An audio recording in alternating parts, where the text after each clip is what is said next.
सुझाव ये ही नहीं चलते हो कि रहेंगे उसको और सत्ता सुझाव कागज देने, को तेरे सुझाव से इनकार करते रहेंगे क्या योगेंद्र यादव? सुझाव दे रहे हैं, सुझाव तो सुप्रीम कोर्ट ने भी दिया, सुझाव टीडीपी भी दे रही है। अभी नीरज बाबू से भी बात करूंगा, पर यहां पर सुझाव तो पूरी तरह से खारिज कर दिया है। वो कह रहे हैं नहीं नहीं, आधार पहचान पत्र तो हो सकता है पर नागरिकता का प्रमाण पत्र नहीं। अब नागरिकता की प्रमाणिकता क्यों चाहिए सत्यापित करना? संदीप भाई, मजे की बात यह है कि आधार, बिल्कुल सही कह रहे हैं, आधार के कानून में लिखा है कि आधार अपने आप में नागरिकता का प्रमाण पत्र नहीं है। लेकिन मैं पूछना चाहता हूं, क्या मैट्रिक का मार्कशीट क्या नागरिकता का प्रमाण होती है? एग्जैक्टली। क्या आपको, जिसको आप मान रहे हो, क्या आवासीय सर्टिफिकेट देश की नागरिकता का प्रमाण है? क्या सरकार द्वारा जमीन का अलॉटमेंट नागरिकता का प्रमाण है? अगर वो हो सकते हैं तो आधार क्यों नहीं?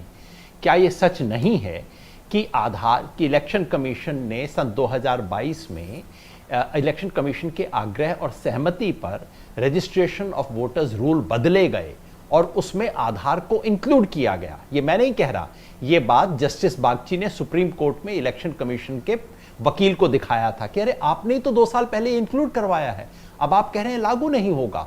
आधार को लिंक कर रहे थे इलेक्टोरल रोल से, चुनाव आयोग लिंक कर रहा था। जी जी संदीप भाई, यदि आज भी आप जाएं दिल्ली में और कहें कि मुझे अपना, मैंने मोहल्ला बदल लिया है, मेरे वोटर लिस्ट को बदल दीजिए, मैं आपसे फॉर्म 6 भरवाया जाएगा और उसमें आज भी आपसे आधार मांगा जाएगा और वो इलेक्शन। और तीसरी बात, मजे की बात सुनिए, कि अगर आप निवास प्रमाण पत्र दिखा दें तो चुनाव आयोग खुश है। निवास प्रमाण पत्र के लिए आपको क्या चाहिए? आधार। आधार दिखा के आप निवास प्रमाण पत्र बना लीजिए, आवास प्रमाण पत्र। चुनाव आयोग कहता है इससे आपकी साबित हो गई, लेकिन आधार से नहीं, जिसके आधार पे आपको वही डोमिसाइल, वही तो बनवा रहे हैं सबसे ज्यादा। आप पहले 8 दिनों में ही 14 लाख आवेदन आ गए थे डोमिसाइल सर्टिफिकेट बनवाने के, और उसके लिए आधार चाहिए, और उसमें बनने में 15 दिन लगते हैं। तो संदीप भाई, मैं समझता हूं कि ये सब बातें आप हम सब लोगों ने पहले दिन ही कह दी थी कि देखिए वोटबंदी में बिल्कुल वही खेल होगा जो नोटबंदी में हुआ था। यानी कि हर तीसरे दिन इनको पता लगेगा अरे ये तो गड़बड़ हो गई, अरे ये तो लागू नहीं होता, अच्छा ये कर दो, अब ये कंसेशन दे दो। बस रिजर्व बैंक ऑफ इंडिया इतना ईमानदार था कि बेचारा लिख के क्लैरिफिकेशन दे दिया करता था और अपने रूल्स में अमेंडमेंट किया करता था। इलेक्शन कमीशन और भी समझदार हो गया है। आज तक इलेक्शन कमीशन ने अपने 24 जून के ऑर्डर में एक भी अमेंडमेंट नहीं किया है, लेकिन हर रोज अमेंडमेंट हो रहे हैं। कोई फोन पे हो रहे हैं, कोई अखबार के इश्तिहार में हो रहे हैं, और कोई, जैसा आपने कहा, पर्ची के थ्रू हो रहे हैं। ये रायता फैल गया है जो कि फैलना ही था।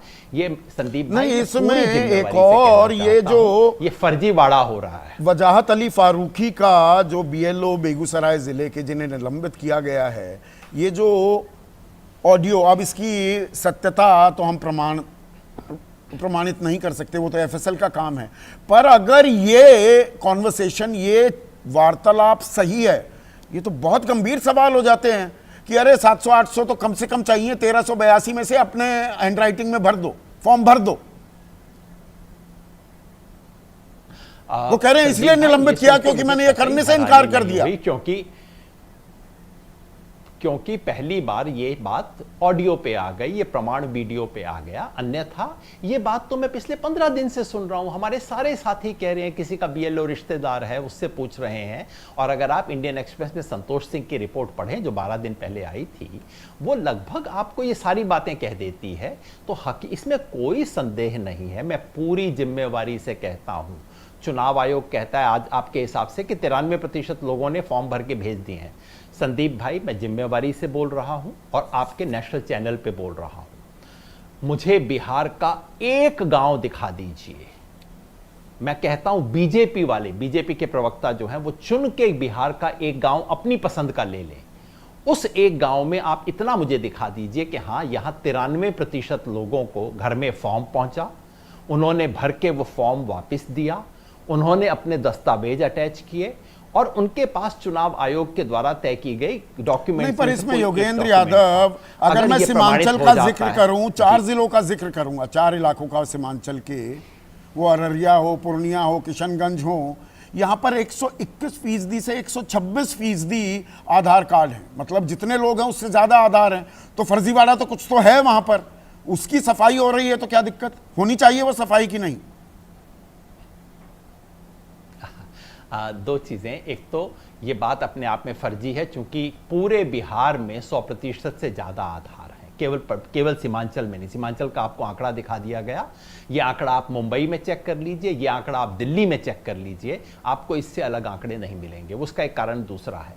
मगर मान लीजिए कि ऐसी एक समस्या है, और दूसरा, जैसा आप जानते हैं बिहार में यदि विदेशी नागरिक की समस्या है, जो व्यक्ति, आपको कुछ भी बिहार के बारे में जानने की जरूरत नहीं है, केवल बिहार का नक्शा देख लीजिए। बिहार का बॉर्डर नेपाल से जुड़ता है।